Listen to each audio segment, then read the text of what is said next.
법원이 피프티와 어트랙트 간의 길고 긴 소송에서 결국엔 어트랙트의 손을 들어주었습니다. 피프티가 주장하는 전속계약 해지는 소명이 부족하다는 이유로 모두 기각되었는데요. 전속계약 효력정지 가처분 신청이 이루어지지 않았다는 것에 대해 네티즌들은 크게 환호하였습니다. 하지만 어트랙트의 전홍준 대표는 이후 인터뷰나 여러 언론사와의 전화를 통해 피프티의 복귀를 원했다고 하는데요. 이를 두고 JYP의 소장이자 이름이 널리 알려진 프로듀서인 박진영이 전홍준 대표에게 건넨 조언이 인터넷 커뮤니티를 통해 퍼지고 있어 크게 화제가 되고 있습니다. 과연 박진영과 전홍준 대표에게 어떤 조언을 하였을까요? 피프니는 정산, 건강 지원 등을 문제 삼았지만 재판부는 인정될 이유가 없다고 판단했는데요. 피프티는 계약 해지 사유를 설명했지만 재판부는 소속사의 책임을 물을 수 없다는 것이라 했습니다. 특히 이들이 문제를 제기한 것은 세 가지인데요.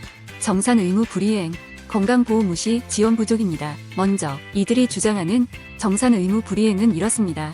소속사인 어트랙트가 응원 수익을 누락했다고 주장하는데요. 실제로 지난 과거 동안 어트랙트가 이들의 응원 수익을 영원으로 정산한 것은 사실입니다. 이는 외주업체 더 기퍼스 회계 직원이 일부러 한 행동이라고 알려져 있는데요. 어트랙트의 내용 증명 사실을 재판에서 확인한 결과 수입 누락 부분을 시정하였다고 합니다. 건강보호 의무를 무시했다고 하는 주장 역시 소속사가 멤버들의 건강 문제를 확인한 이후 병원 진료를 받게 한 사실이 드러났다고 하는데요. 지원 부족 또한 피프티의 일방적인 주장일 뿐이며 재판부는 이를 받아들이지 않았다고 하는데요. 법은 전홍준 대표의 손을 들어주었으며 피프티는 어트랙트에 남게 되었다고 합니다. 특히 네티즌들은 계약 의무 위반과 무단 이탈 등 소속사로부터 위약금 폭탄을 맞을 거라 예상하는데요. 하지만 전홍준 대표는 이와 같은 상황에서도 피프티 멤버들을 계속 걱정했다고 합니다. 소속사는 이들에게 활동 재개를 원한다는 입장을 취했다고 하는데요. 네티즌들은 이를 두고 어째서 배신자들에게 다시 기회를 주는 것이냐는 등의 반응을 보였습니다. 특히 국내 팬들뿐만 아니라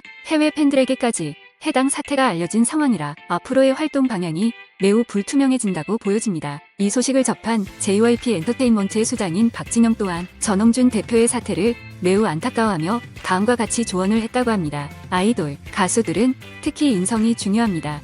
노래, 못하면 배우면 되고 춤 역시 배우면 돼요. 지금까지 투자한 돈과 시간이 아까울 수 있습니다. 하지만 이 친구들이 현재 한국에서 활동하기에는 어떤 프로에서도 출연이 어려울 수 있는 상황이에요. 충분히 이 사태를 잘 고려해야 해요. 라며 피프티 멤버들에 대한 사퇴와 더불어 현실적인 조언을 남겼다고 하는데요. 박진영은 원더걸스, 2AM, 2PM 등의 여러 유명 가수들을 발굴하며 아이돌 스타들을 배출하였습니다. 특히 프로듀서로 역대급 능력을 가진 박진영조차 미국 빌보드 시장 진입을 늘 꿈에 두었다는 사실은 이미 알려져 있습니다. 그런 박진영의 입장에서 보면 중소돌의 기적을 일궈낸 전홍준 대표의 심정을 아마 누구보다 잘 알고 있을 것이라고 생각합니다. 특히 이런 템퍼링 사태로 인해 한국 K-팝이 점점 무너지는 것 또한 볼 수 없었을 것이라 생각한 것 같은데요. 이를 두고 네티즌들의 다양한 반응을 볼 수 있었습니다. 진짜 전홍준 대표님 이 정도면 보살인가요? 박진영이 말릴 정도면 진지하게 고민해야 하는데 이미 이름이 알려져 고민이 많이 될 것 같네요. 앞으로 피프티가 현재 사태와 여론에 대해서 어떤 방식으로 헤쳐나갈지 기추가 주목되는 상황입니다.